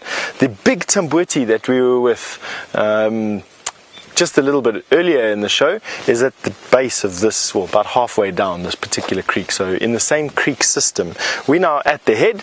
This creek drains the area off in this direction, not too far from here. This system of creeks runs out against a seep line, or against a band of water that comes out in a conical, basically like a spring. So this system of creeks ends at the head of this particular spring system, and it's rain fed, not artisanal, I think, is that the word? Artisanal. So in other words, it's not groundwater fed from a different source using pressure. It's rainwater fed on top of the hills, and so these will start to run again as soon as the rain comes back. And anyway, to finish off my point, Shadow's cub, Herbie believes, is somewhere in here. It's quite interesting that he says that, because female leopard have territories. Inside the territory is a core territory which they will defend in some cases with their lives, and it's inside that core territory that they'll have their cubs. Her cub, I've never seen her cub before. Apparently it's a female cub from what Herbie tells me. Of course, I've been gone for a couple of months, and so the dynamics of the leopard populations here escape me at this particular moment. But what's interesting is the fact that this was the core of Karula's territory, and you've now got another leopard that's moved in here with her cub, and it shows you how fluid and how flexible these leopard are, how adaptable these leopard can be. In any case, that she feels comfortable enough to bring her cub in here, even though it's a fairly old cub, but to bring her cub in here and to make use of the vacuum that's been created by the disappearance of a full-grown female leopard. Of course, larger territories are more difficult to defend, and all that's required at the moment is a nomadic female leopard leaving the natal range of its mom to either come in here and establish a territory, or we've got to wait for young Shongile to grow up and establish her territory in this particular place on her mom's hereditary title, and I'm hoping for that particular outcome myself.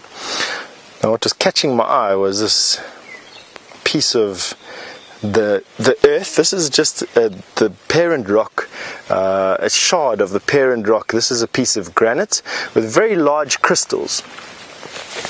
If I can show you there, you can see that there's some largish crystals there. The white crystals are quartz, and you're finding a lot of the quartz in this particular area, but this particular shard has quite some shiny edges to it, and that is because this granite cooled and solidified from the molten rock that it came from 50 kilometers below the Earth's surface. And isn't that amazing? Some of the oldest exposed rock on the planet is found in this area of South Africa. And the reason why the crystals are so big is because they took a long time to cool 50 kilometers below the Earth's surface. Isn't that amazing?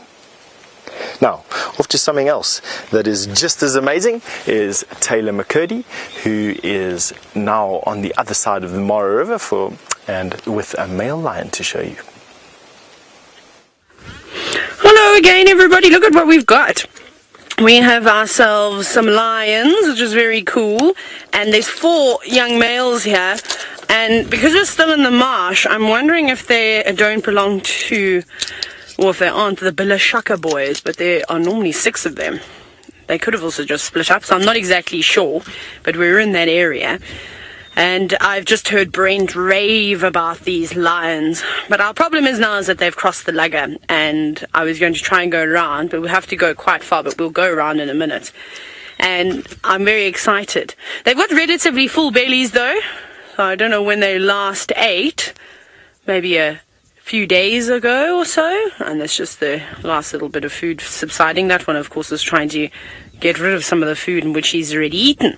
At least he had the decency to walk away from his brothers, though. But I'm just trying to think where the others would be. Or maybe it's another coalition of males, or I wouldn't imagine you'd have so many young males within an area, especially 6 boys.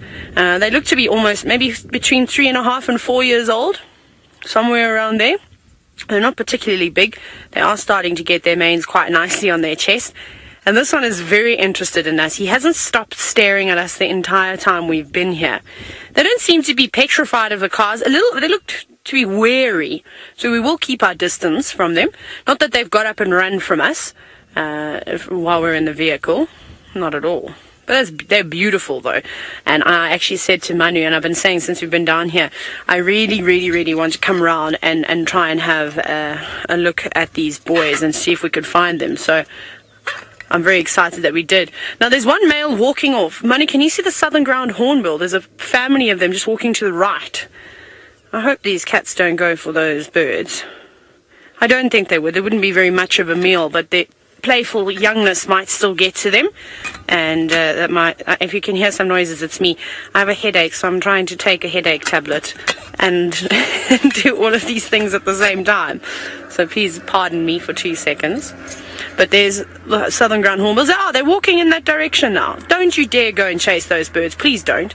Luckily, though, the southern ground hornbills are no strangers to flying. They're actually incredible flyers, and they will just take off if they feel the need, and they feel if something is trying to, well, stalk them and eat them. They can just fly away.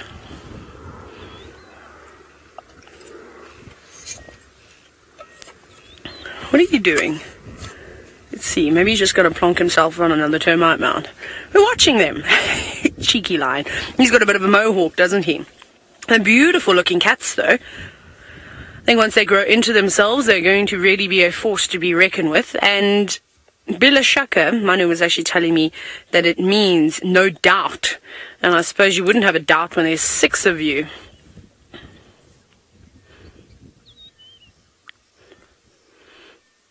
Now, Becca, you're wondering if certain predators can digest the skin and the fur of their prey. Well, lions typically cough up hairballs. That's often why we see them eating grass to try and help get rid of that. So they don't really digest hair very well. And thick hide, probably not. However, hyenas will be the ones that will be able to digest all of the above. But the rest of them will try and expel it somehow, whether it just comes straight out in their feces or they'll cough it up like the cats tend to do. Lions, leopards in particular, seem to pluck their prey, so they actually pull the hair out before they're eating it. Lions will just tear in to, well, any part of it and start eating it. I think lions are not as particular when it comes to feeding as, say, a leopard is. I think this could be quite exciting. They don't look like they're too sleepy. They're up, they're looking around, you know. I don't know if they don't look like they're going to hunt right now, but that's not to say that things could change. There's plenty of food around, a big herd of buffalo. This would actually be really nice to sit here at night. But the only problem is that if we did want to go back to camp to get a rest, we are so far away from Olasheki or Silas, which are the 2 places that we can stay at. So it's not ideal. We'd have to spend the entire night out with these boys, which we could. We could always do that. We'll just have to plan our day. Maybe we can do it on our last night. Instead of going home, make our way here, pack our stuff in the afternoon, pack up an Askari at Musiara Gate, and maybe see if we can follow these boys around. That could be quite fun, don't you think? The only problem is there's lots of spots that they can go into that we wouldn't be able to get to. Like the forest just behind them, if they go in there, we're done for. And I think that's happened to Brent once when he had that incredible sighting of these boys chasing the hippo, and they were trying to jump on its back. And all the hippo eventually did was he actually had to try and navigate past this big lugger, which is our obstruction at the moment. And then a hippo ran into the forest, and you can't go in there. Firstly, it's too dense, but we were talking about it the other day. We don't want to go driving through the forest. These are protected areas. There's not much forest left in Kenya, so we need to try and protect it to the best of our ability. And I'm kind of glad that young male lion didn't go after those hornbills. Although I think it would have just been a game more than anything. But they've moved off quite far. I wonder where the 2 other boys are. I'm pretty sure that this is the Bilashaka males. Now, Levy, you're wondering if all these things that we see are termite mounds, particularly what the lions are sitting on. Yes, they are. There are lots and lots of them. I'm still trying to figure out exactly what species of termite it is, and I was looking the other day, but maybe that we've had some rain. The workers will be out, and it's a nice overcast day too, so we might actually be able to see some. So I will start checking the chimneys again that come out of the tops of those mounds to have a look and get a photo at least. And hopefully I'll be able to show you one live too, and we can try and figure out which species they are. They're not as big as the large fungus growing termites. I have seen them before. They're much smaller in size, so I'm not sure who is there, but I think everybody would be quite excited, including those southern ground hornbills over the past few days, and maybe that's why they're moving through this area, is because of all the alates that have been released. Yesterday morning we watched an auger buzzard feed on the alates from termites, and the southern ground hornbills would eat the same thing. These lions wouldn't eat it. Maybe young and really young lions would find it fascinating, and maybe they'll enjoy the taste, but these boys are looking for something with a bit more sustenance. Now they're gone to sleep. Just two sitting with their heads up now, watching about. Just trying to see what he's looking at, because he's staring at something. I don't see anything in particular. Maybe he's just looking around him. But you'll find, though, that males like this won't necessarily be as relaxed as big dominant boys. You know, I'm not sure which big males roam this area. They're still a little bit too young, I reckon, to be sort of in charge of a pride or a few prides. So they've got to look around and make sure that they don't get spotted. Becca, you're wondering what is the largest lion coalition on record? Well, I don't know. I mean, the Mapojos were pretty big. There was 6, and that was in South Africa, though, in the Sabi sand.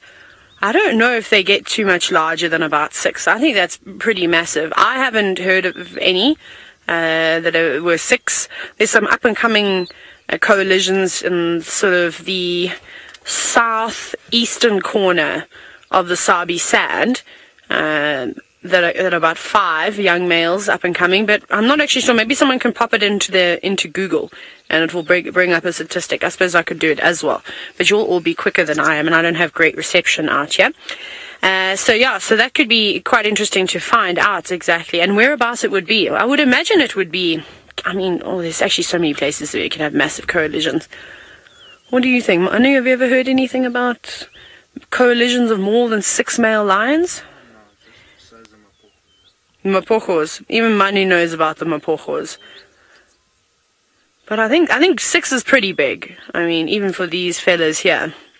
And then you find they might not stick together all the time. They sort of just come round and round every now and then. And then I believe actually that there used to be, I was tagged in a Facebook post, I think it was last night. I think I read it about 2 o'clock in the morning, though, with regards to the Chitwa males, the triangle boys. Apparently there used to be 5 of them, but that only lasted for a few years before some were taken out, and now there's 3. But then I have heard stories, though, of a 4th one being around, but not, staying with those 3 constantly, just coming about every now and then. But I'm not sure of all their names, which was quite interesting. So that was at one point quite a big coalition of males too. And I believe that you all said that you agree and say that this is the Bilashaka coalition. I just wonder where the other 2 are. They could just be resting up in the forest. I don't know when they were last seen. I think Brent had the last sighting of these males, which was actually about, a month or 2 ago. It was quite some time ago. I like them, though.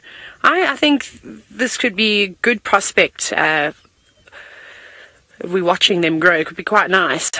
Very interesting. But now they seem to be quite flat. I think that we should do that, hey Manu? Shall we make it that our last night... So what is today? Today's Tuesday, Wednesday, Thursday. So on Thursday afternoon, I think what we'll do is we'll pack up from whichever camp we're staying at, and we'll come through and we'll spend the afternoon here right through the night into the morning safari, and we'll hang around and we'll see if we can follow these boys for a bit of time. It's just difficult at the moment because you don't have our very, very big long cameras.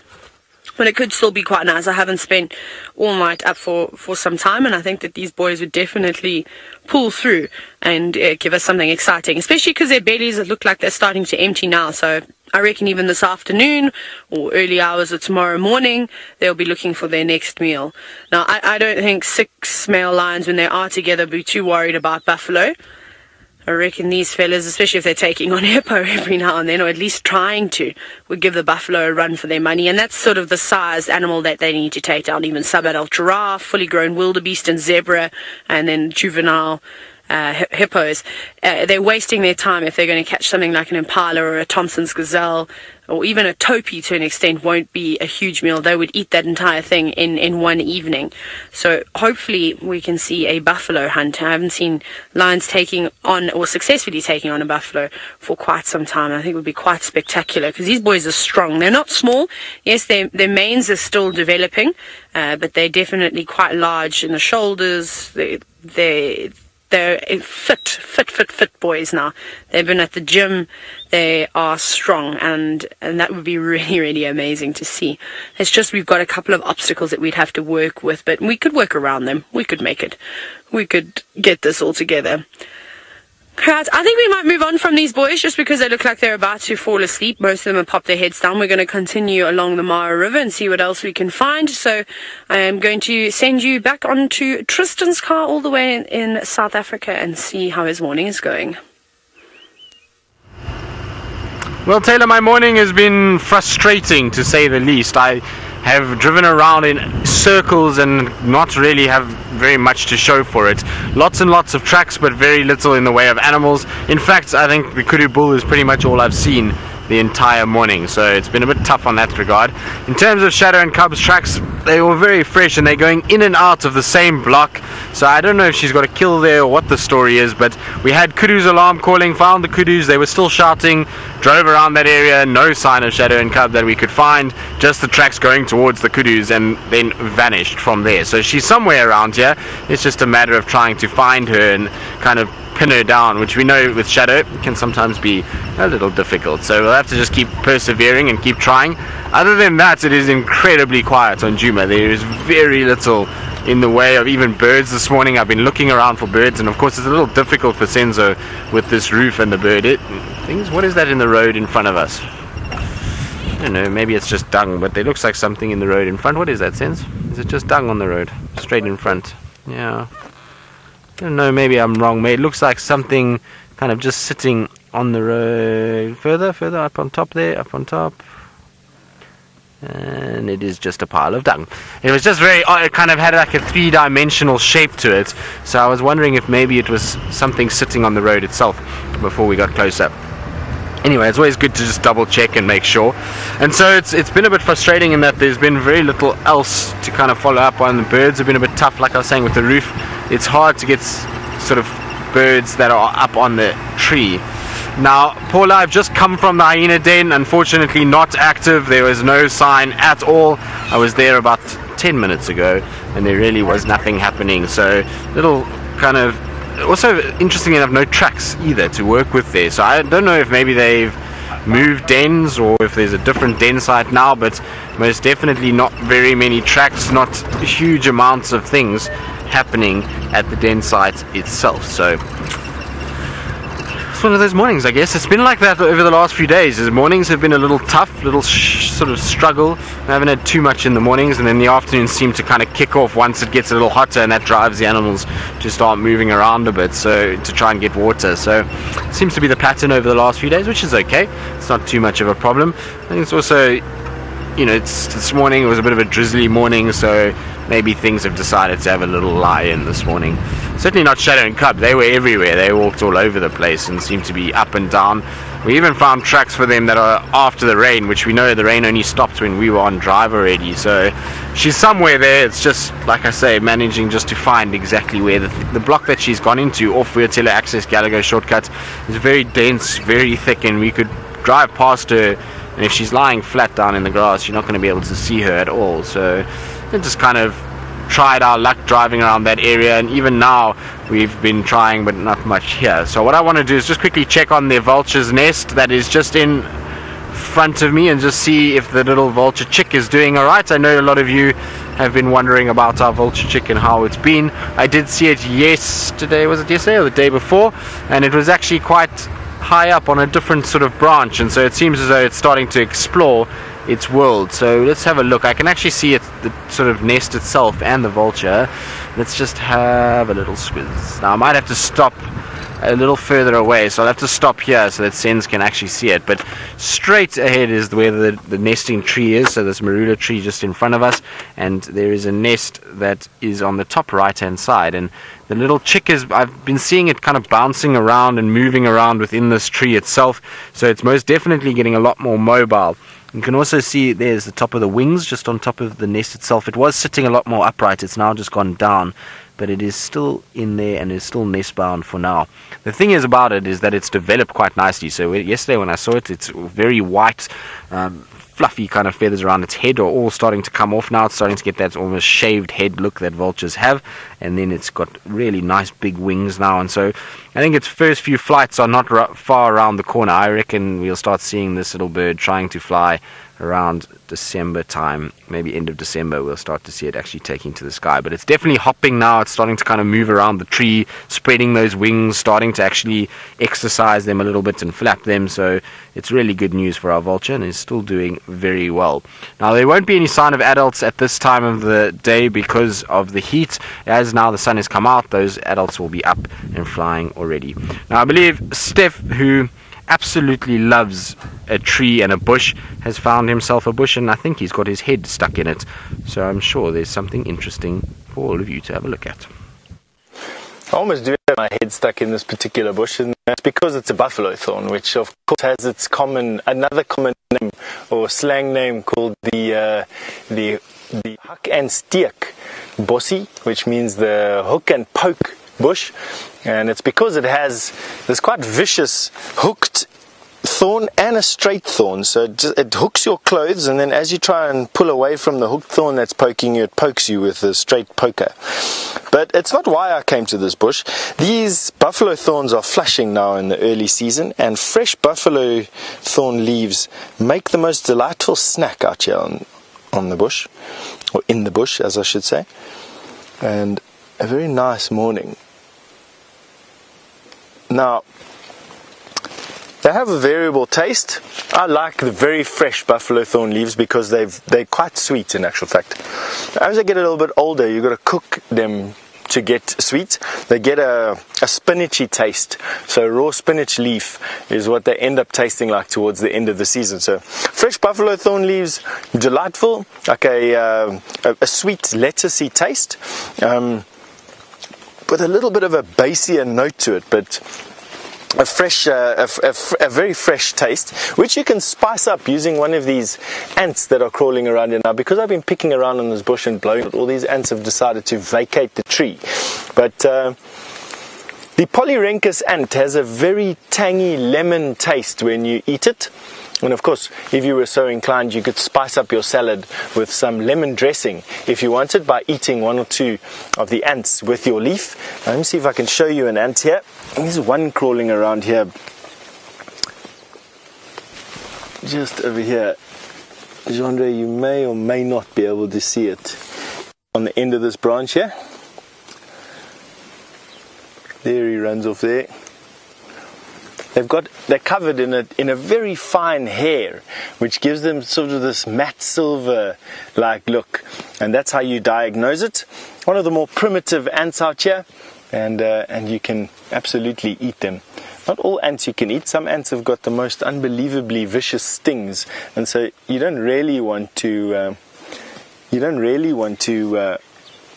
put your face and put something in your face that you don't understand exactly what it is out here. So this is sort of the disclaimer. Don't put anything in your mouth if you're not 100% sure of what it is and what it can do.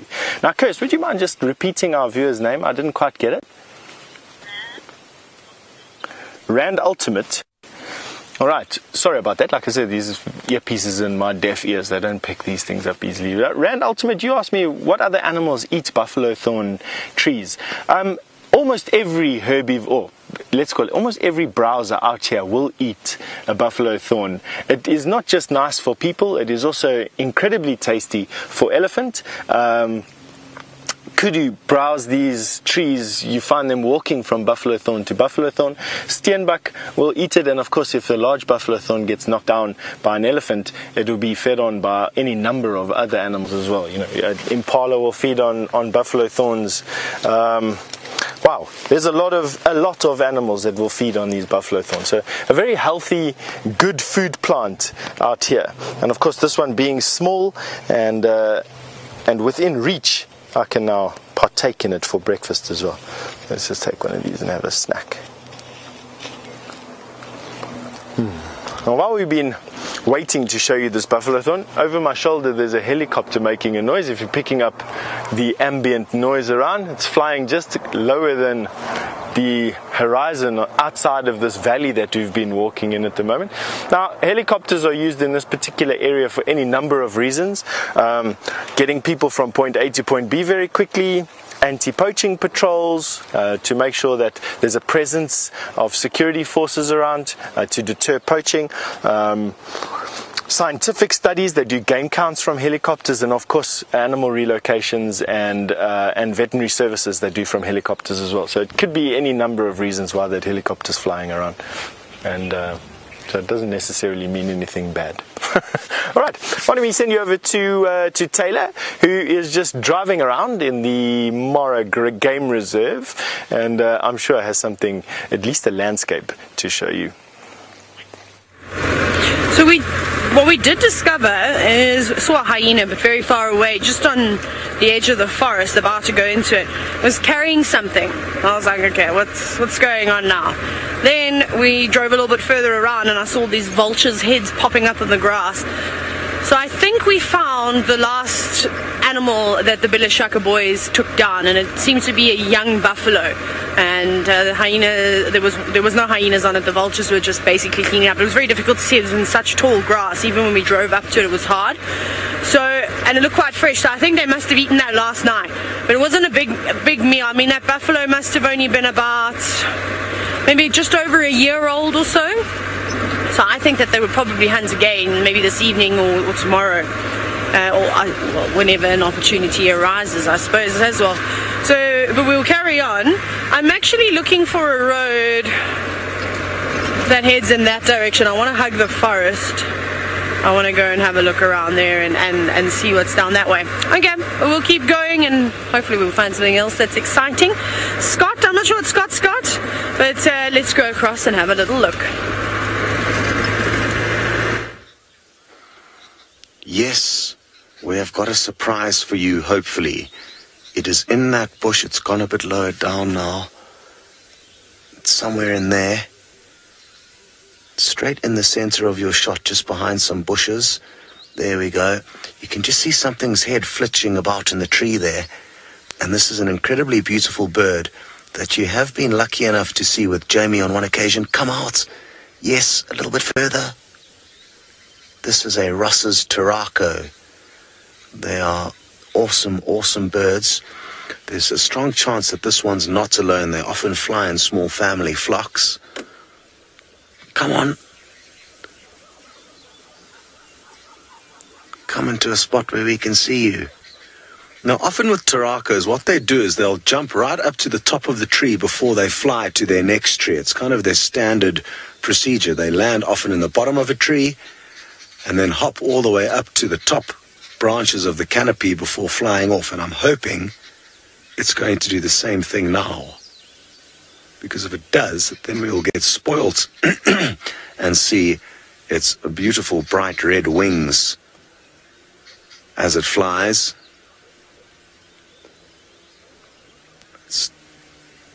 Now, we'd actually come up onto the escarpment to try and find you a Narina trogon, which is a bird that we've never been able to show you on Safari Live. I've only seen a few of them since I've been here, but it's mainly because we haven't spent too much time looking for them. Where is this Turaco gone now? Let's reverse a little bit. Try and open up our field of view.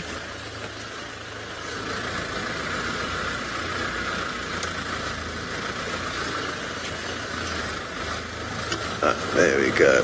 It seems to just be perched there now. I think you'll have a decent angle from... There we go. Wonderful, bright, big yellow face and beak. And you can see a hint of that you see. Oh, there you got a teaser. Come on, hop to the top of the tree and then fly to the next one, and then we'll get some great views of it.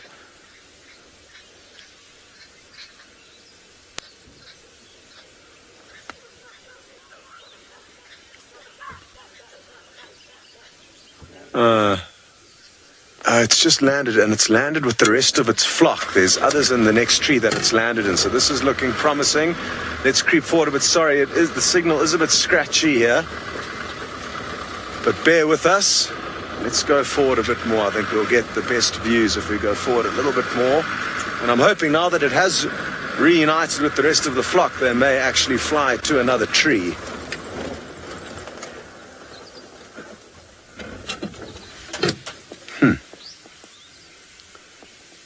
Can't see any of them at the moment. They're in that tree on the left of your screen. They're somewhere hopping around in here. Come out, Taracos. Where are you hiding?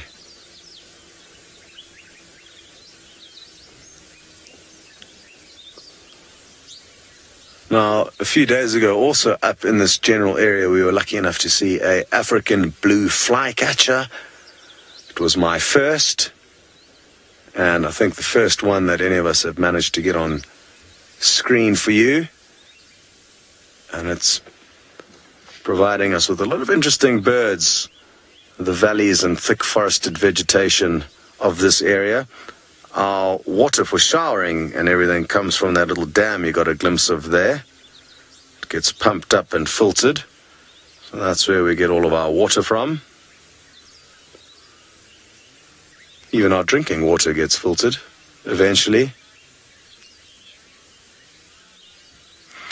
Our Lara Moor, I couldn't agree more. This is a very picturesque area that we are driving through at the moment. It would be wonderful to be able to take you on a bushwalk through these enchanted forests. There really are some beautiful scenes. But we are outside of the reserve here, so even though we may see wildlife up here, there's generally not as much as lower down, but what there is different species that we don't necessarily see on the valley floor. I've just seen another African blue flycatcher, can you believe it? Oh, stop it! Where are you going? Oh, no. Okay, let's go forward a bit. I've got an idea of where it landed. Oh, let's hope we get another view of it. We're going to ditch the Taracas. They seem to be bunkering down in that tree. The African blue flycatcher flew somewhere up into this area here. The beautiful baby blue coloration, I just saw that flash of color and knew that we had got lucky. I'm feeling confident we may be able to get you another view of it. It's just, I didn't see exactly what tree it landed in. And as you can see, there's a number of them up here. But the road is going to take us down, I think, into the right spot to start searching again.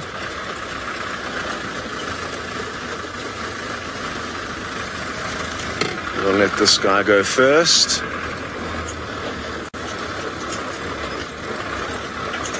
I'll be so happy if we get another view of the African blue flycatcher for you, because our last view we got, our last and only view we've ever had of one with you guys, was quite a brief glimpse.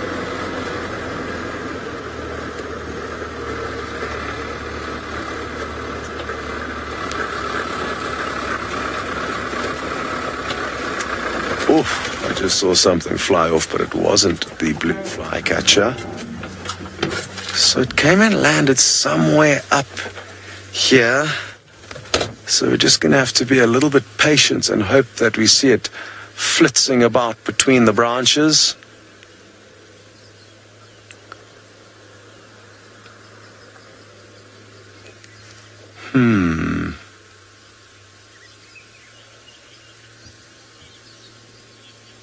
Hi, Becca, you'd like to know what is my favorite bird? It is, sorry, I'm not going to look at you, I'm going to keep searching here, but it is a African crowned eagle, and it's a very, very pretty and very, very large predatory bird that we have seen a few of flying around in these forests. They like forest environments, and I'm sure if we spend enough time bird watching up here with you guys, we will be able to get you a glimpse of one.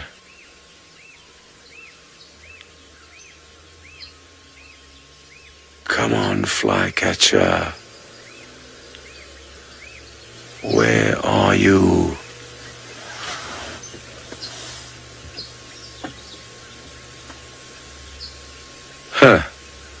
Well, it doesn't appear to be wanting to present itself immediately, but it could pop out at any moment.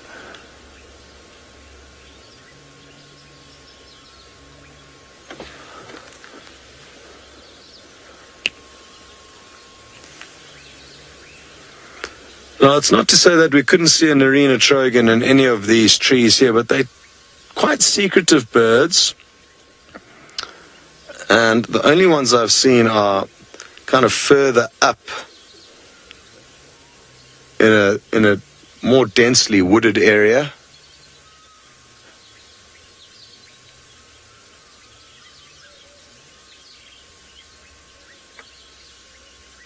Let's creep forward a bit and see if a new angle doesn't shed some light on something else.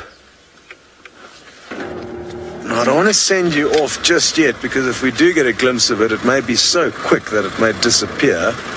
So bear with me a few more minutes as we try and find this guy for you.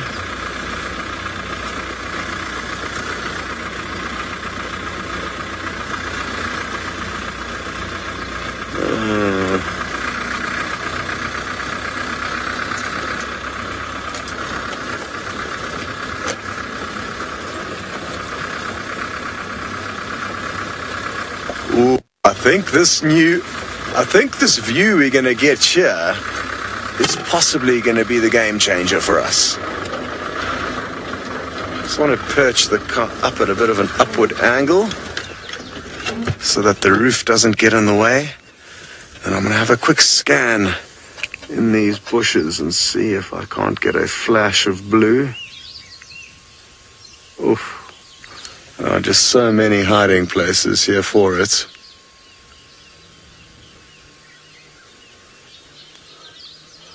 There's only 8 minutes left in which to find this very special bird for you, but what I think might be more beneficial is that we can send you away and I will be able to then focus a little bit more on trying to find it for you, and we will race you back here if in fact we do get lucky enough to spot it. So we're going to send you off to Tristan now and keep searching and scanning these bushes for you.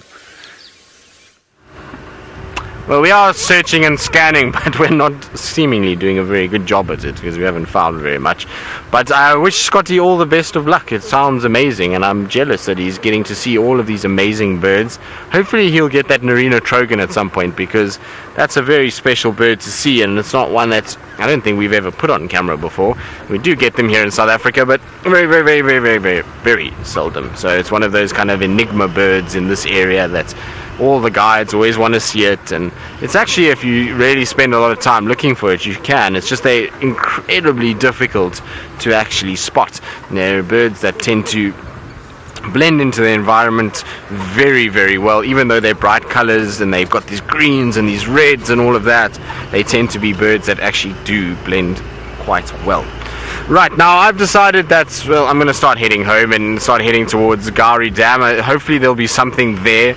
Every other dam on the property is been vacated. There is nothing. I think our male lions walking through here last night must have caused an absolute ruckus, because just kind of caused panic amongst everybody, because the lions walked through in a kind of blanket. One was on Buffalo's cut line, one was on Central, and one took Mamba and the other one took Leadwood. So the four of them kind of walked like a net through here, and maybe that's why everybody is a little petrified today and not around.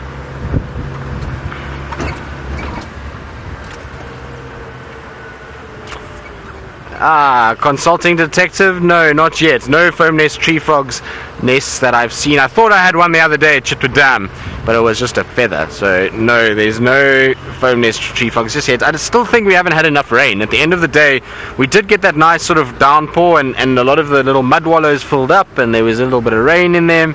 But ultimately they dried up very, very fast, and I just don't think it was enough to get the foam nest tree frogs going and to get them actually actively kind of building. So I reckon the next big rains we get, we'll start to see those. When those are going to be, I'm not quite sure. It's incredibly dry for this time of the year. I mean, we're in November now, and still it's brown. There's very little green grass, and the green grass that has come through is already dead. Right, Scotty's got his bird, so let's quickly jump across to him. Well, we can't jump across to him quickly. I forgot about that. That's because we have a 10-second delay. So hopefully our bird doesn't really fly away in the next few seconds. And it's somewhere in the shot at the moment, just obscured by some foliage. But hopefully it's going to just fly out and land on a clear branch for us, unobstructed. There it is on the left of the screens. Oh, well done. Ah. Come out into a good spot for us. It's still there, still in the center of your screen. Oh, left a bit more. There we go. There's two of them. Well done, Jahawi. It's not the perfect view, but you can see that beautiful baby blue tinge. How cool that there's two of them. The other one's right on the left of your frame now. It could come back in. Oh, it's tricky business, these African blue flycatchers, but at least you have got a glimpse of them. We may get lucky and have a better view, though, if they only decide to come and land out in a more clear spot. Now, when filming very little birds like this, it's very tricky for the cameraman to actually see them on their little monitor. It's easier for me. I've got a larger monitor that I'm looking at. So that's why we often have to give the cameraman directions, because they actually can't even see what they're filming.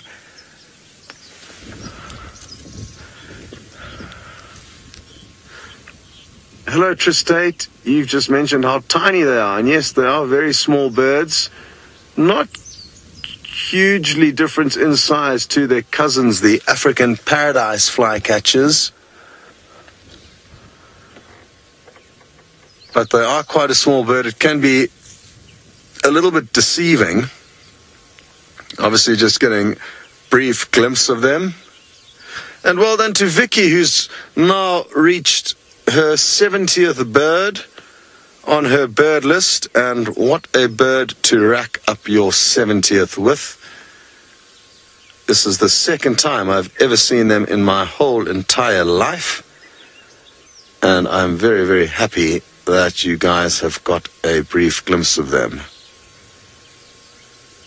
It appears like they are no longer in an area where we can spot them, sadly. But very, very happy that we did manage to give you a little bit of a taster of what they look like.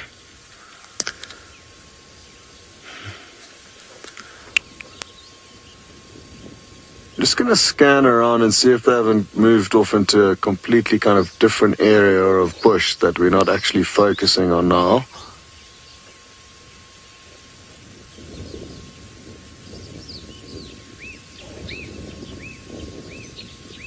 But I don't seem to find or see anything. Come on, guys, grace us with one last appearance.